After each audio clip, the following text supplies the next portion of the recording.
সেটা ফর্মিক অ্যাসিডের প্রিপারেশন করতে হবে। ফর্মিক অ্যাসিডের প্রিপারেশন অনেকগুলো প্রসেস আছে, তার মধ্যে আমরা এখন যেটা বলছি সেটা হচ্ছে গ্লিসারলের সঙ্গে যদি অক্সালিক অ্যাসিডের সঙ্গে বিক্রিয়া করানো হয়, দিয়ে যদি 100 থেকে 110 ডিগ্রি সেন্টিগ্রেডে হিট করা হয়, তাহলে কি তৈরি হবে না গ্লিসারল মনোফর্মেট তৈরি হবে, তার সঙ্গে ফর্মিক অ্যাসিড তৈরি হবে।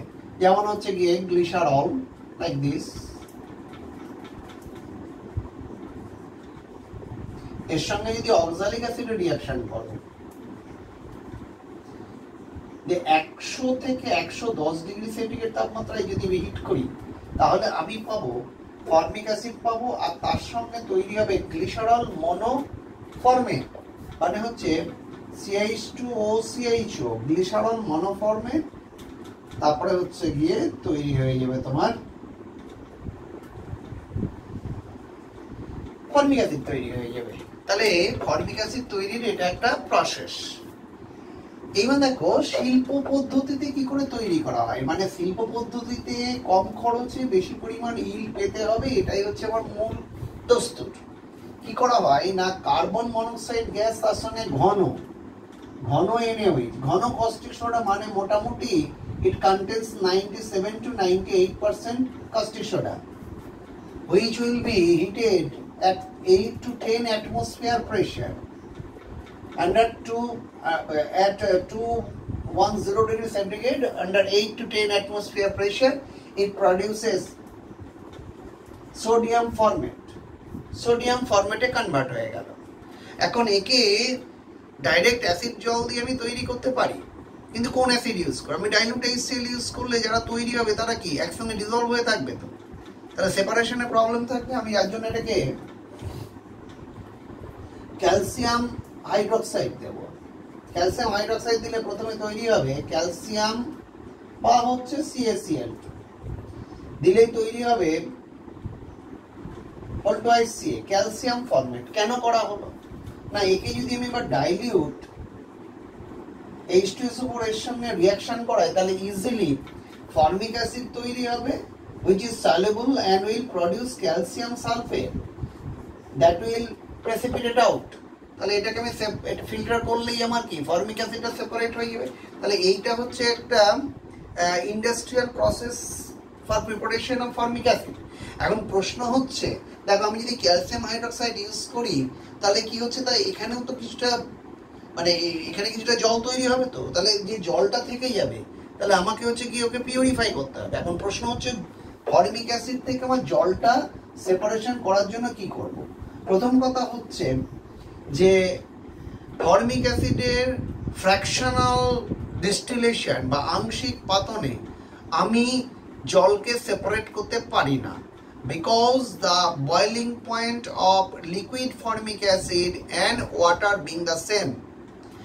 Boiling point of water is 100 degree centigrade, and that is of formic acid is 100.5 degree centigrade, more or less same. That is why we can't separate this by distillation, fractional distillation. তাহলে হচ্ছে প্রশ্ন হচ্ছে, তাহলে আমি এটা পারলাম না, তাহলে কনসেন্ট্রেটেড H2SO4 যদি দিয়ে দিই। আর এই কনসেন্ট্রেটেড H2SO4 দিয়ে দিলে কি করে না, ফর্মিক অ্যাসিডকে কনসেন্ট্রেটেড H2SO4 দিলে এরা কার্বন মনোক্সাইড প্রিপেয়ার করে দেয়, CO প্লাস H2O কে টানছে এবং এর সঙ্গে লাগিয়ে রেখে দিচ্ছে, রাইট? কার্বন মনোক্সাইড গ্যাস এরা তৈরি করে ফেলছে। হলো বেশ। এইবার তাহলে আমি কি করব? তখন আমি করব কি, ফর্মিক অ্যাসিডের সঙ্গে আমি লেডের একটা কার্বনেটের কম্পাউন্ড রিঅ্যাকশন করব, মানে লেড ফরম্যাট তৈরি হবে অ্যাকচুয়ালি PbCO3। কেন লেড ফরম্যাট করব? কারণ লেড ফরম্যাট যে ক্রিস্টালটা হয়, সেই ক্রিস্টালের গায়ে কোনো কিন্তু ওয়াটার মলিকুল ওরা লেগে থাকে না, মানে কোনো জল অণু ওর বাইরে লেগে থাকে না, একদম অ্যানাইড্রাস, যার জন্যই আমার lead format that will be the right one. তাহলে কি হবে, HCO হোল টুয়াইস Pb, এইটা তৈরি হবে, এটা যে লেড ফরম্যাট। এইবার লেড ফরম্যাট থেকে লেডটাকে আমার সেপারেট করতে হবে, কি করে না, এর মধ্যে H2S গ্যাস পাঠালেই কি হবে, লেড সালফাইড হয়ে যাবে প্লাস ফর্মিক অ্যাসিড হয়ে যাবে। তাহলে এই ফর্মিক অ্যাসিডকে আমি পেয়ে গেলাম।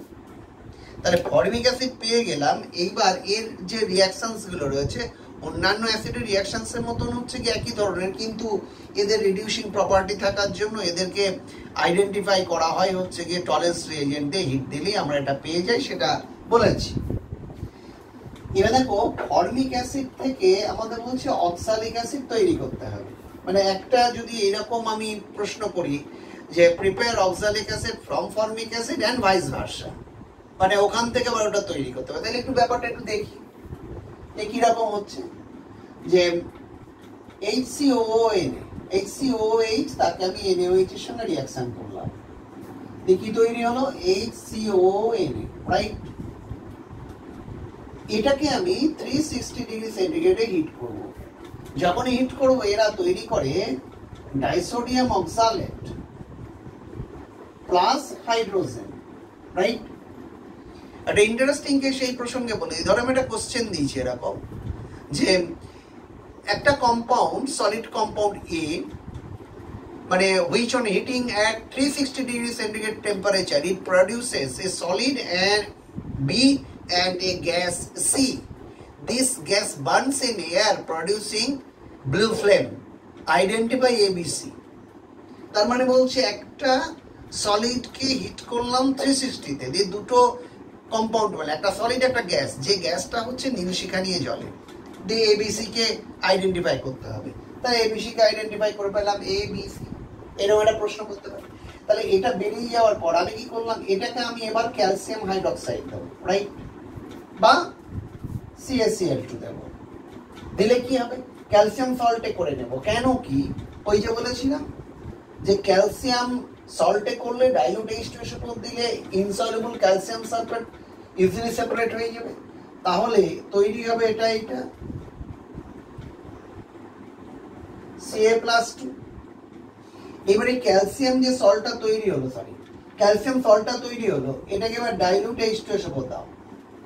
ডাইলুট H2SO4 দিলে তৈরি হবে calcium sulphate that gets precipitated out, calcium sulphate, এবং তার সঙ্গে তৈরি হবে কি না অক্সালিক অ্যাসিড। অক্সালিক অ্যাসিড তৈরি। এবার আমি অক্সালিক অ্যাসিড থেকে আমার ফর্মিক অ্যাসিড পেতে হবে। তাহলে আমি একটু আবার ঘুরিয়ে আসবো, কেমন করে না অক্সালিক অ্যাসিডের সঙ্গে কনসেন্ট্রেটেড H2SO4 আমি হিট দেবো। হিট দিলে কি তৈরি করে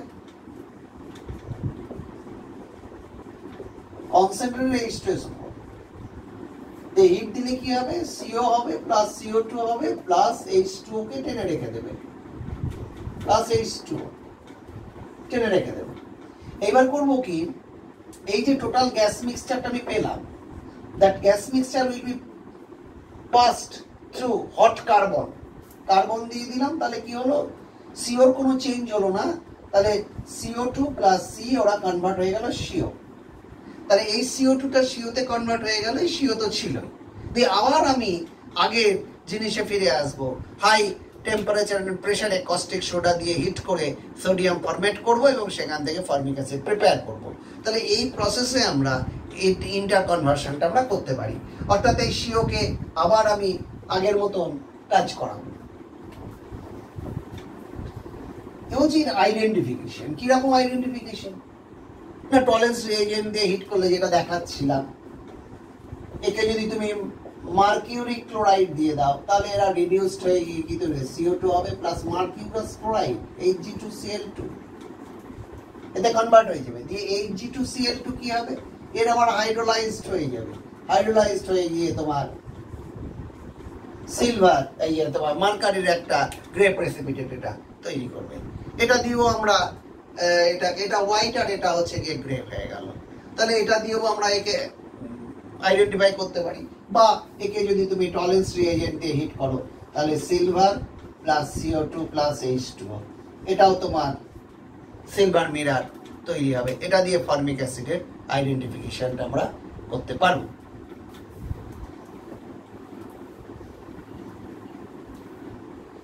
এরপরে হচ্ছে গিয়ে অক্সালিক অ্যাসিড। আচ্ছা, তার আগে আসি acetic acid. Acetic acid CH3COOH, এটা হচ্ছে অ্যাসিটিক অ্যাসিড।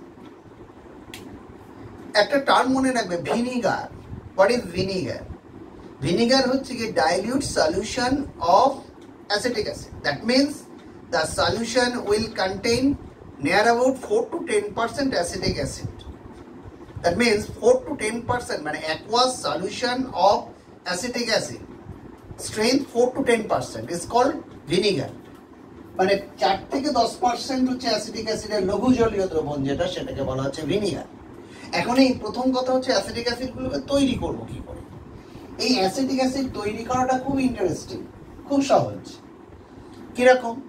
ধরো পাইরোলিগনিয়াস অ্যাসিড যেটা বলেছিলাম, যার মধ্যে থাকে অ্যাসিটিক অ্যাসিড থাকে, অ্যাসিটোন থাকে এবং মিথানলের একটা মিক্সচার থাকে।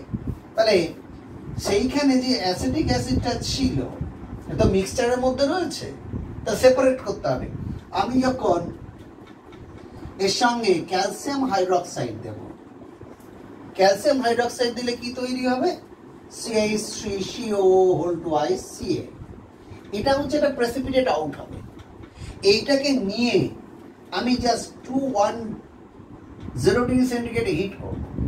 হিট করলে একটা গ্রে টাইপের মানে ধূসর বর্ণের একদম অ্যানাইড্রাস ক্যালসিয়াম অ্যাসিটেট পাওয়া যায়, CH3CO2Ca। এটা গ্রে কালার ক্যালসিয়াম অ্যাসিটেট পাওয়া যায়। That is called grey acetate of lime. Grey acetate of lime, grey acetate of lime, এটা পাওয়া গেল। তারপরে কি করছি না, এর সঙ্গে আমি কি ডাইলিউট H2SO4 দেবো। ডাইলিউট H2SO4 দিলে কি তৈরি হবে? CH3COOH plus CaSO4 that gets precipitated out। এটা বেরিয়ে গেল। তাহলে কি হলো? আমি এটাকে সেপারেট করে নিলাম, আমি পিওর অ্যাসিটিক অ্যাসিডটাকে পেয়ে গেলাম। এইবার এই অ্যাসিটিক অ্যাসিডের একটা নাম আছে। মানে আমি যদি মানে if I cool the concentrated acetic acid solution at 16.7 degree centigrade temperature, it gets the structure of ice, looks like glacier।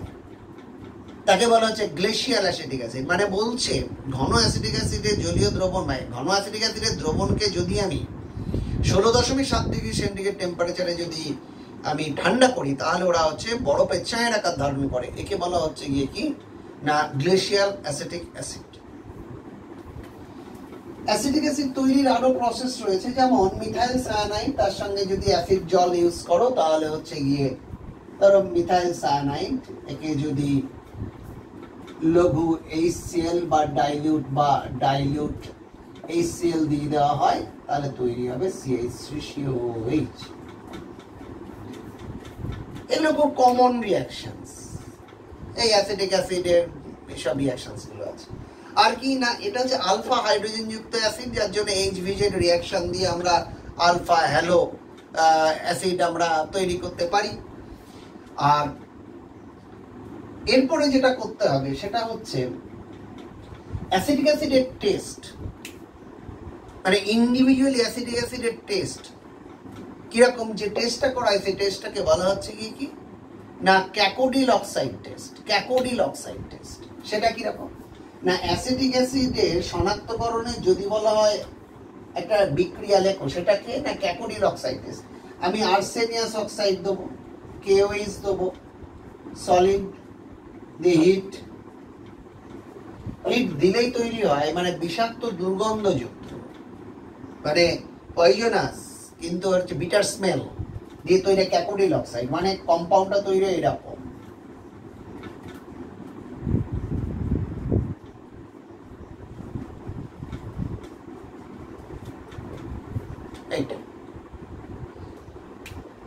এটা হচ্ছে তোমার ক্যাকোডিল অক্সাইড।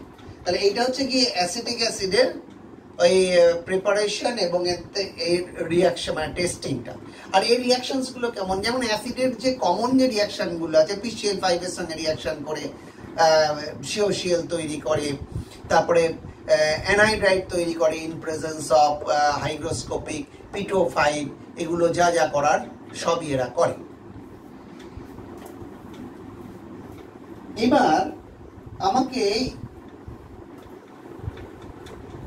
ইথেন ডাইওয়িক অ্যাসিড কোনটা না অক্সালিক অ্যাসিড।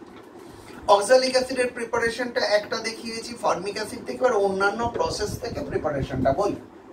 সেটা হচ্ছে ধরো Cyanogen gas, right? Dilute HCl দিয়ে দাও, ডাইলিউট HCl দিলে কি হবে? COOH, COOH, that is oxalic acid. আবার ধরো যদি আমার এইরকম জিনিসটা থাকে ইথিলিন ব্রোমিন কার্বন টেট্রাক্লোরাইড, তাহলে তৈরি করবে কি ইথিলিন ডাইব্রোমাইড। একে অ্যাকুয়াস KOH দিলেই কি হবে? ইথিলিন গ্লাইকল তৈরি হবে, CH2OH, CH2OH। এরপরে কি না, একে অ্যালকালাইন, অ্যালকালি তো দেওয়াই রয়েছে, KMnO4 দিয়ে অক্সিডাইজড করবে, নাম্বার 2 অ্যাসিডিফাইড করবে, কি তৈরি হয়ে গেল? তৈরি হয়ে গেল অক্সালিক অ্যাসিড। এটা হয়। আবার কি হয় না, একে যদি আমি মানে গ্লিসারলের পরিবর্তে অক্সালিক অ্যাসিডের যদি রিঅ্যাকশনস করি আমি কি না ইথিলিন গ্লাইকল, কারণ এই যে মাঝখানে একটা তৈরি হয়ে গেছে যার জন্য সেই কথাটা চলে এলো, এদের সঙ্গে রিঅ্যাকশন করলে এরা কি তৈরি করবে? দেখো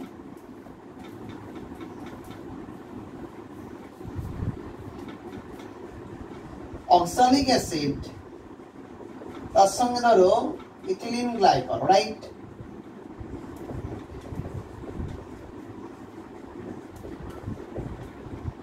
তাহলে এখান থেকে এস্টারিফিকেশন হবে, জল পালাবে, আর এখান থেকেও এস্টারিফিকেশন হবে, সরি এখান থেকে ওটা বাদে এখানটা নেবে OH, এখানটাও যদি হয় তাহলে এখানে OH, তাহলে তৈরি হয়ে গেলে কেমন একটা সাইক্লিক কম্পাউন্ড তৈরি হয়ে গেল, cyclic compound C double bond O, O CH2, right? C double bond O, O CH2, তাহলে সাইক্লিক কম্পাউন্ড একটা তৈরি করে ফেলবে। এছাড়া আর কি কিভাবে তৈরি করা যেতে পারে? যেমন অ্যাসিটিলিন, অ্যাসিটিলিনে যদি ওজোনোলিসিস করা হয় তাহলে কি পাওয়া যায়? গ্লাইঅক্সাল পাওয়া যায়। তাকে যদি আমি K2Cr2O7 কনসেন্ট্রেট H2 এর মধ্যে যদি হিট করি, ধরো অ্যাসিটিলিন, নাম্বার হচ্ছে গিয়ে ozone, number 2 zinc dust distillation দিয়ে তৈরি করছে কি না CHO, রাইট? একে যদি আমি K2Cr2O7 কনসেন্ট্রেটেড H2 এর যদি দিই, দিলে তৈরি হবে কোনটা? COOH, এটা অক্সালিক অ্যাসিড তৈরি করে। তাহলে এইরকম প্রসেস হচ্ছে কি অক্সালিক অ্যাসিড তৈরি, আর রিঅ্যাকশনস গুলো এইরকম। আবার অক্সালিক অ্যাসিডের সামনে গ্লিসারল দিয়ে ফর্মিক অ্যাসিড তৈরি হয় 100 থেকে 110 ডিগ্রি সেন্টিগ্রেড টেম্পারেচারে হিট করলে। এগুলো গেল অ্যালিফ্যাটিক অ্যাসিড। এই প্রসঙ্গে আরেকটা কথা বলে নি, ডাইকার্বক্সিলিক অ্যাসিডের মধ্যে আরেকজনের নামটা জানা খুব প্রয়োজন, যেটা হচ্ছে ম্যালোনিক অ্যাসিড। ম্যালোনিক অ্যাসিড হচ্ছে এটা CH2COOH। সবচেয়ে ইন্টারেস্টিং কথা, এই যে ম্যালোনিক অ্যাসিড,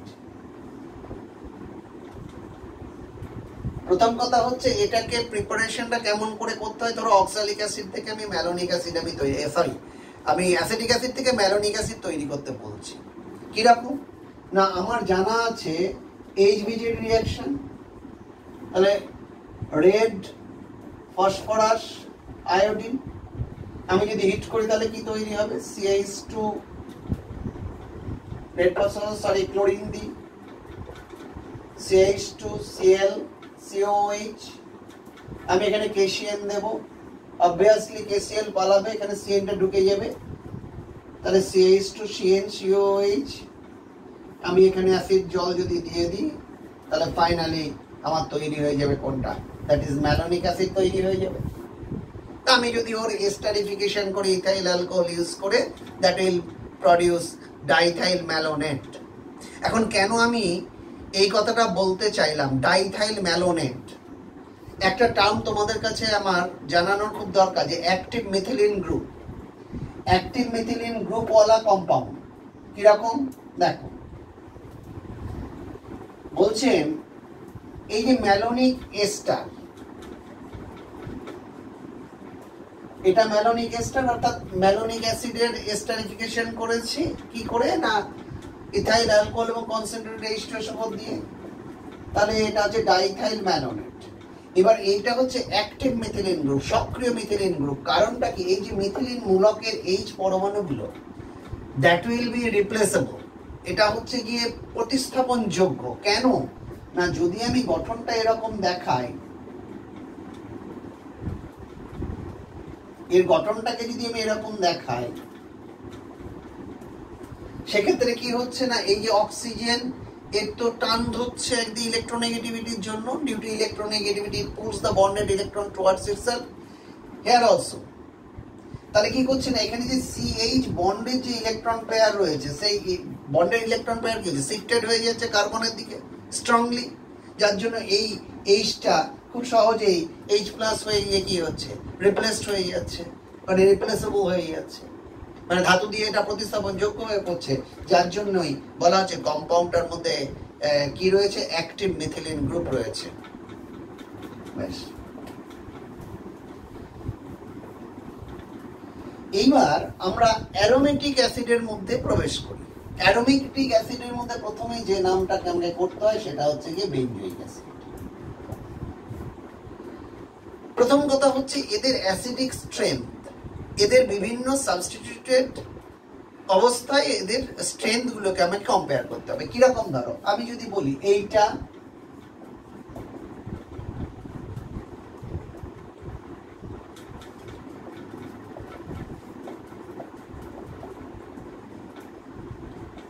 আমি সবকটাকেই প্যারা পজিশনে রাখছি, তার একটা কারণ আমি বলে দিই।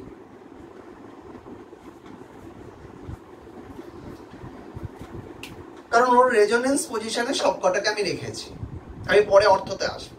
আমাকে বলছে arrange them according to their acidity. আমি আগেও বলেছিলাম অ্যাসিডিটি কথাটা এসছে কোত্থেকে, মানে after releasing proton the stability of carboxylate anion will say whether it will be stable or not, মানে প্রোটন ত্যাগ করার পর যে কার্বক্সিলেট অ্যানায়নটা রয়েছে তার স্টেবিলিটিটা বলে দেবে সে কেমন ধরনের অ্যাসিড হবে। এখানে benzoic acid, right, no problem. এখানে প্রত্যেকের প্যারা পজিশনে দেখো তিনটে ডিফারেন্ট গ্রুপ রয়েছে। এই তিনটে ডিফারেন্ট গ্রুপ হচ্ছে গিয়ে ইলেকট্রন বিকর্ষী, মানে ইলেকট্রনকে পুল করে, ইলেকট্রনকে পুশ করে কোথায়, বেঞ্জিন রিংয়ে পুশ করে। তার মানে বেঞ্জিন রিং ইলেকট্রন ডেন্সিটি বাড়িয়ে দেয়। তাহলে এই গ্রুপগুলো সবই হচ্ছে গিয়ে ইলেকট্রন পুশিং গ্রুপ। তাহলে এদের মধ্যে সবচেয়ে বেশি অ্যাসিড কোনটা হবে? তার মানে বলছে কি, এখান থেকে যে মূলত এই যে কার্বক্সিলেট অ্যানায়নটা তৈরি হচ্ছে, যদি বেঞ্জিন রিংয়ে ইলেকট্রন ডেন্সিটি কোনোভাবে এখান থেকে সরিয়ে নিয়ে যাওয়া যায়, তাহলে এই যে পাই ইলেকট্রন, সেই পাই ইলেকট্রন কখনোই এখানে গিয়ে ডিস্টার্ব করতে পারবে না এদের স্টেবিলিটিকে। কিন্তু যদি কোনো কারণে এখানে ইলেকট্রন প্রবেশ করিয়ে দেওয়া যায়, তাহলে কি করবে না, এই যে পাই বন্ডেড ইলেকট্রনটা সেটা এইখানে শিফট করে যেতে পারে, দিয়ে কি করতে পারে না, এদের স্টেবিলিটিটাকে হচ্ছে গিয়ে কমিয়ে দিতে পারে। এখানে সবকটা গ্রুপই হচ্ছে ইলেকট্রন পুশিং গ্রুপ, কিন্তু তাদের আবার একটা প্রপার্টি আছে, কে কতটা বেশি পুশ করতে পারে। তা সেখানে দেখা গেছে যে পুশিং এফেক্ট হচ্ছে OH এর সবচেয়ে বেশি, তারপরে কে রয়েছে, তারপরে হচ্ছে OCH3, তারপরে রয়েছে CH3। মেন বিষয়টা হচ্ছে যে পুশিং, ইলেকট্রন পুশিং এফেক্ট হচ্ছে গিয়ে এর অর্ডারটা এইটা। তাহলে দেখো যে যদি আমার OH গ্রুপের পুশিং এফেক্টটা বেশি হয়, তাহলে এখানে ইলেকট্রন ডেন্সিটিটা কি হবে, অটোমেটিক্যালি অনেক বেড়ে যাবে। তাহলে এই কার্বক্সিলেট আয়নের স্টেবিলিটি কি হবে, কমে যাবে। তাহলে আমি অ্যারেঞ্জ করতে পারি কিরকম ভাবে না, COOH সবচেয়ে কম কোনটা? Methyl group. তাহলে এই যে প্যারাটলোইক অ্যাসিড যেটা বলছি সেটা হচ্ছে নেক্সট পজিশনে থাকবে, এখানে CH3, কারণ এ তো অনলি প্লাসা এফেক্ট দিয়ে এটাকে কাজ করে। আর এগুলো কি করছে? এগুলো নিজস্ব লোন পেয়ারকে ভেতরে ইনসার্ট করছে, ঢুকিয়ে দিচ্ছে, ইলেকট্রন ডেনসিটিকে বাড়াচ্ছে। তারপরে কি আসছে? অবভিয়াসলি এখানে OCH and then finally para-hydroxybenzoic acid. This is the original order of the acidity. এরপরে আমি এক কাজ করি, আমি বলছি অর্থোক্লোরোবেঞ্জোইক অ্যাসিড, প্যারাক্লোরোবেঞ্জোইক অ্যাসিড এবং মেটাক্লোরোবেঞ্জোইক অ্যাসিড। একটা জিনিস সবসময় মনে রাখবে, অর্থ এফেক্টের স্ট্রেংথ অল টাইমস বেশি হবে। মানে এটা কি বলবো? কারণ আমি যদি বলি এইরকম COOH CH3, এইটার অ্যাসিডিটিটা বেশি হবে না হচ্ছে COOH এর বেশি হবে? সবসময় মনে রাখবে যে অর্থ পজিশনে ইলেকট্রন উইথড্রয়িং গ্রুপই থাকুক বা ইলেকট্রন পুশিং গ্রুপই থাকুক, যারাই থাকুক না কেন, তাদের এফেক্টটা হচ্ছে গিয়ে সবসময় বেশি হবে। তার মানে এর অর্থ এফেক্টের জন্য এর অ্যাসিডিটিটা বেশি হবে, যার জন্য হচ্ছে গিয়ে দিস গ্রেটার দ্যান দিস। আবার আমি যদি বলি যে এর সঙ্গে হচ্ছে গিয়ে মেটা পজিশনে যদি থাকে, তাহলে অবভিয়াসলি এর থেকে এটার তো অ্যাসিডিটি অনেকটা কম হবে। তাহলে আবার দেখো এর হচ্ছে কি রয়েছে না, একটা প্লাস আই এফেক্ট রয়েছে, তাহলে যার জন্য এর অর্ডারটা হয়ে যাবে দিস গ্রেটার দ্যান দিস। ঠিক তেমনি আমি যদি ক্লোরিনের কথা বলি, ঠিক তেমনি ক্লোরিন যদি থাকে, তাহলে অর্থোক্লোরোবেঞ্জোইক অ্যাসিডের অ্যাসিডিটিটা সেম প্রসেসে ওটা কি হবে? বেশি হবে। কারণ কি? অর্থ এফেক্টের জন্য ওর অ্যাসিডিটিটা বেশি হয়ে যাচ্ছে। বেশ, এইবার দেখো বেঞ্জোইক অ্যাসিড এটাকে তৈরি করতে হবে। বেঞ্জোইক অ্যাসিড তৈরি আমি একটা বলে দিই যে আমার যেটা জানা রয়েছে সেটা হচ্ছে অ্যালকিল বেঞ্জিন, সে টলুইন হতে পারে, সে ইথাইল বেঞ্জিন হতে পারে, যে কোনো জিনিস যাই হোক না কেন, যে কোনো জিনিস আমি যদি নাম্বার 1 অ্যালকালাইন KMnO4, নাম্বার 2 অ্যাসিডল, মানে স্ট্রং অক্সিডাইজিং এজেন্ট, তাহলে এটা পরিণত হবে কিসে? বেঞ্জোইক অ্যাসিডে কনভার্ট হবে। সিমিলারলি কনফিউজড হয়ে যাবে না, যদি অ্যালকিল বেঞ্জিন তা আরো বড় গ্রুপ যদিও থাকে তাহলেও কিন্তু অক্সিডেশনটা হবে এইখানটাতেই। তাহলে এর ক্ষেত্রেও একই জিনিস দিলে প্রোডাক্টটা সেম হবে, যেটা হচ্ছে বেঞ্জোইক অ্যাসিড।